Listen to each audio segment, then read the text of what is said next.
honest man would surely sell.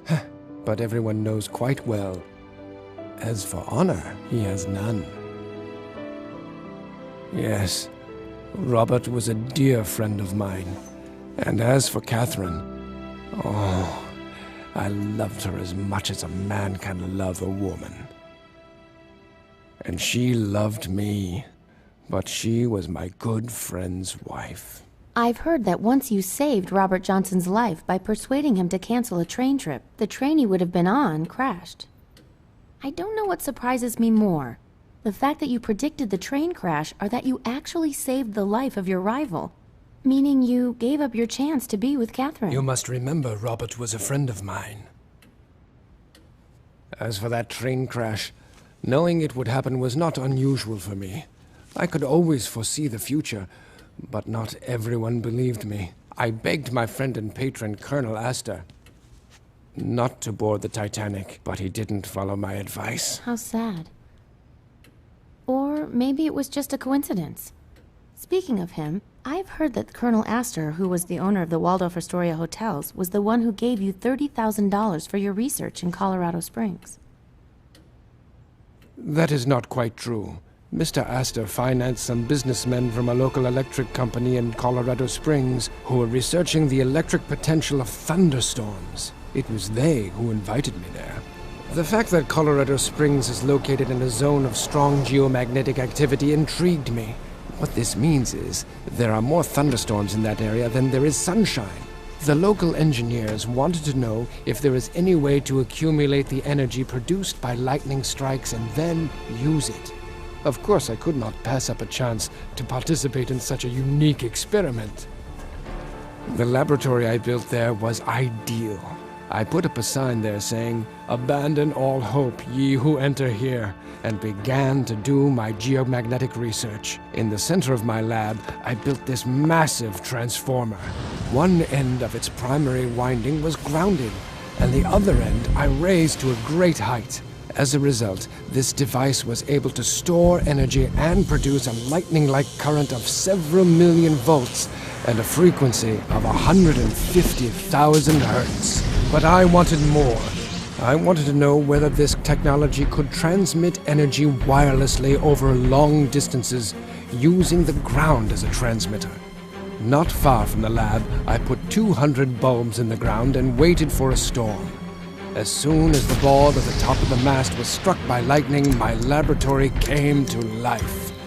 The transformer collected the lightning energy and threw it into the atmosphere with triple force.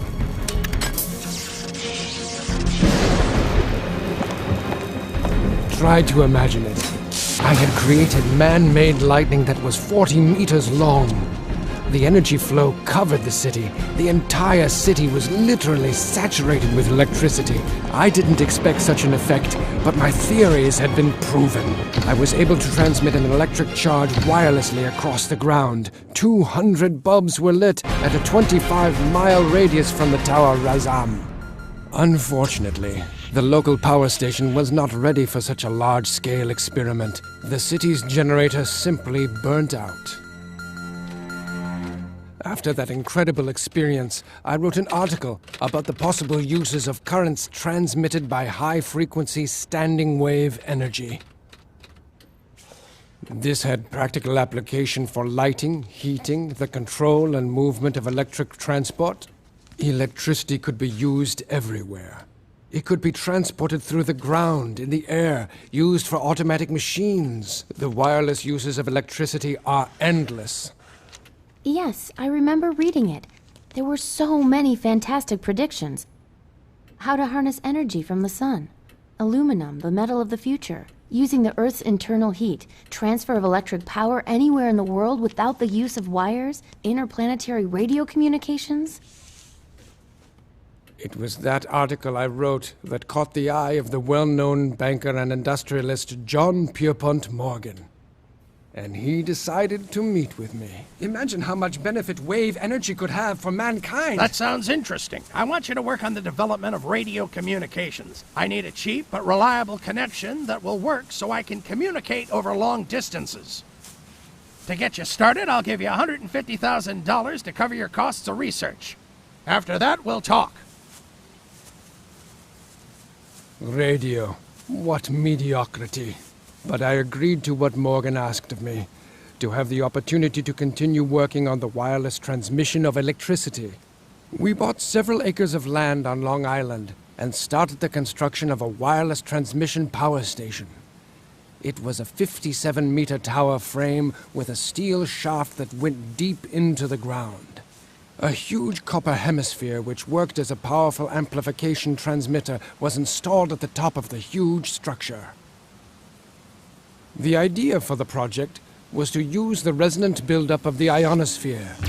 I was sure that I could accumulate the energy extracted from the air anywhere in the world and use that energy in any kind of form, as an explosion of thousands of bombs or a man-made aurora borealis. I lit the sky for thousands of miles. However, Morgan, that blind man, wasn't inspired. There's something I still don't get. How can we use your light show for the purpose of transmitting radio signals? I'll explain, sir. The real future use of this experiment is As you know, communicating by Marconi me. sent radio signals from England to Canada 5 years ago. I invested in you because I knew about your outstanding abilities. But after what I've seen today, I still need a radio. Mr. Morgan. Sir. Sir, with this plant we can send energy for thousands of miles, not just some radio signals. You could have a second wireless tower I am built not near the interested Niagara Falls in things New unless York. they give me an immediate commercial profit. I need radio signal transmissions. Marconi! Marconi! I want you to know I was 3 years ahead of Marconi, that simpleton. And that Russian Popov. In 1893, I developed my first radio 5 years before them! Of course you understand. What I'm saying is, this is all about... Morgan cut off all his funding. The Wardenclyffe project was shut down. In 1917, in the middle of the First World War, the tower, which could have been the beginning of free electricity, was destroyed. The United States government suspected that German spies might somehow secretly use the tower as a radio transmitter. However, Morgan didn't stop me from managing to achieve something monumental. I was able to conduct only one complete experiment under the Wardenclyffe project, but how great it was! To avoid any loss of life, I found the most remote location in eastern Siberia and sent through the ionosphere a huge burst of energy to Tunguska, and that is where it exploded. The entire northern hemisphere saw that light that I had created. Wait a minute. Are you implying that the Tunguska meteorite explosion was you? I'm not implying anything. I was forced to sign a non-disclosure agreement by the US government. But those who had eyes could see the truth. Come, take a look. No wonder those damn security services still keep track of me. What makes you think he's a federal agent? Because with the sheer enormity of my intellect, my mind could still create a massively destructive weapon. The Tunguska meteorite was only the beginning. I designed the rays of peace which could destroy thousands of planes 100 miles away. Every country would be able to defend itself with an invisible Great Wall by putting towers with the rays of peace along their nation's borders.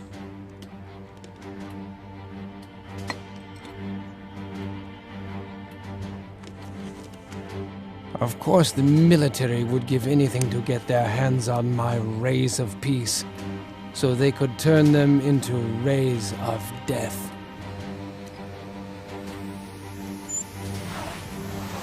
Because if my rays of peace were placed in a certain configuration, anything surrounded by them would be utterly destroyed. I could be the main secret weapon of the Pentagon, but I hate war. But that's the way our world works. Governments have a way of turning peaceful inventions into weapons.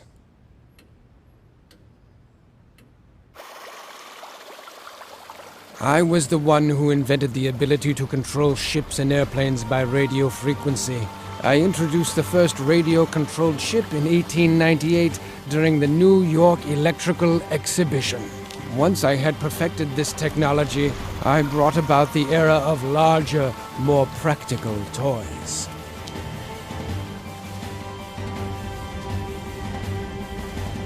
My research and experiments made it possible to control a warship remotely from the shore at a distance of 25 nautical miles. You see, it's really quite simple. Continuous control is possible via an automatically received signal of disparity between the desired and present location of the ship you're controlling, so you can make any object move to wherever you want. Naturally, the military immediately seized on the opportunity to control warships using radio waves. Since that time, the Pentagon has kept their eye on me. It is impossible to refuse them. At their request, I invented a radar locator to detect enemy submarines. Originally, I designed this instrument to search for minerals. I had other great ideas they could use. I was able to generate powerful electromagnetic fields that bend light and radio waves around any object, making the object completely invisible. This project was called Rainbow, but I doubt whether you have ever heard of it. The military can keep its secrets. I hate the military. They enjoy spilling blood too much. I'd really like to do something for ordinary people. But regrettably, they're not ready for my inventions.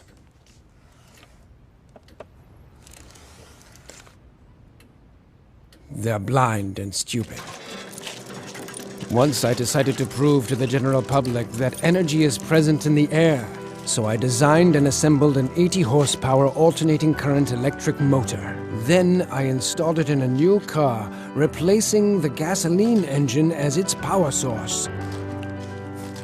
My electric motor functioned flawlessly for an entire week without an additional power source. It also accelerated the car up to a speed of 150 kilometers per hour. But to my great surprise, none of the entrepreneurs or the public were interested in my invention. It was astounding. Was there really no one who would be interested in something that cannot be sold? Because people would never have to pay for energy from the air. At that time, a couple of newspapers published articles accusing me of having connections with the evil spirit. This deeply offended me. I took my motor and never again showed it to anyone. When I lie quiet in bed at ease, then let my time be done. If you fool me with flatteries, till my own self's a joy to me. If you snare me with luxury, let that be the last day